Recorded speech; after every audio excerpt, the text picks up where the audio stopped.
Today, you will be completing the non-test items for the ACT, which will take place next Tuesday, April 19th. Let's get started. As your answer document is handed to you, turn it over to the back page. Your name should appear on the label at the bottom right. Raise your hand if you do not receive your own answer document. Blocks A through H. Place your answer document so that page 1 faces you. Open your Taking the ACT booklet to complete the requested information in blocks A through H. Put one letter or number in each box and fill in the corresponding oval below. Even if your document has a barcode label, you must fill in blocks A, B, and D on page 1 completely and accurately. If you have a question, raise your hand. When you have completed blocks A through G, put your pencil down and look up. Block L. Skip block K. Now look at block L, which asks if you wish to participate in the ACT Educational Opportunities Service. EOS is a free college and scholarship information service for examinees who take the ACT. Fill in the yes oval if you want to let colleges, scholarship programs, ACT, and other organizations know that you are interested in receiving information about the opportunities they offer. The colleges and organizations that wish to contact you will receive your name, address, email address, and some of the other information you provide on this answer document. They will not receive your test scores. When you have completed block L, put your pencil down and look up. Block M. Next, look at block M. This field is optional. If you want ACT to send your scores to colleges or scholarship agencies, find the list of codes that begins on page 11 of the Taking the ACT booklet. Locate the code for each of your choices, enter the correct code numbers in the boxes in order of preference, and fill in the corresponding ovals. If you currently do not plan to go to college, fill in the oval under non-reporting option at the right of the block. Note, if you plan on going to college but do not know where or do not want to select any colleges at this time, you may leave this blank and may request that this score be sent to colleges afterwards, but will need to pay a fee at that time. Email address. Now turn your answer document to page 3 and look at email address. If you have an email address and choose to provide one, it will be used in accordance with the ACT privacy policy and included on score reports to colleges. Make sure you enter all letters, numbers, and symbols of your email address using the key provided on your answer document and grid the corresponding ovals below each. Blocks N through R.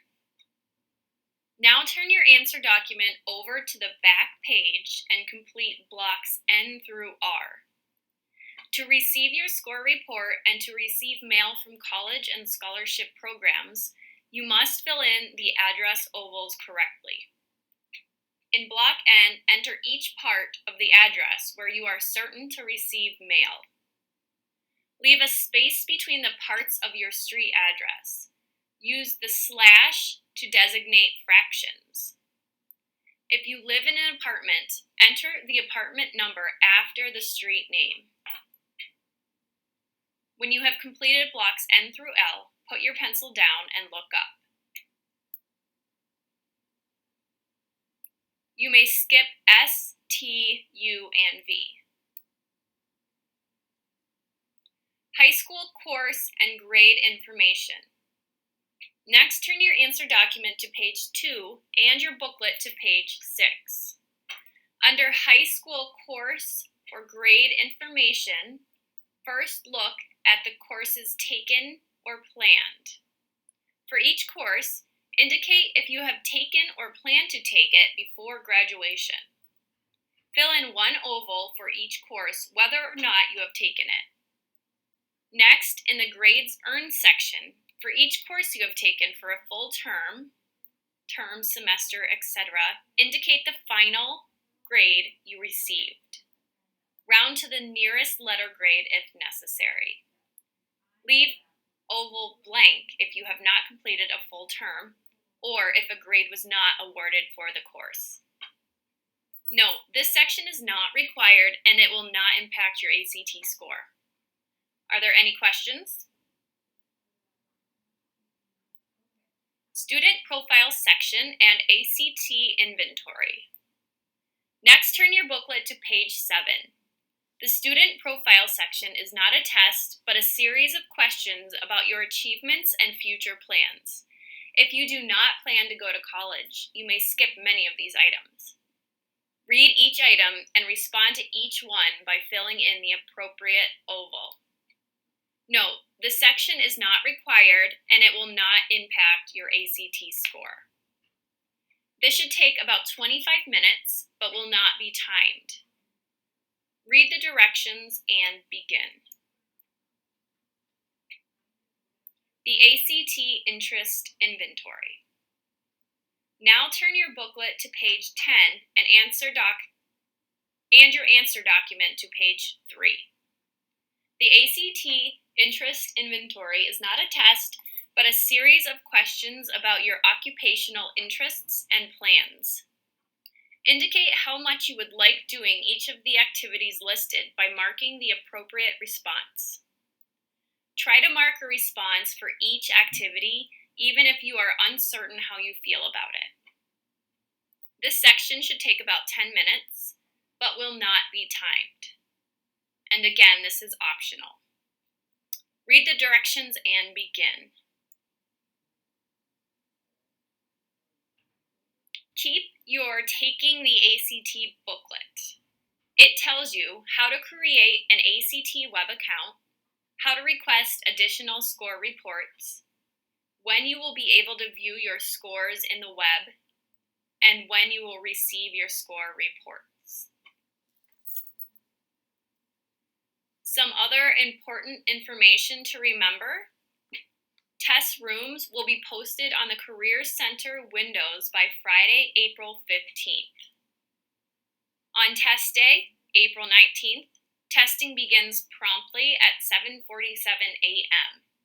Late students will not be admitted to the test. Do not bring cell phones. You will be dismissed if you use your phone or if it sounds during the test.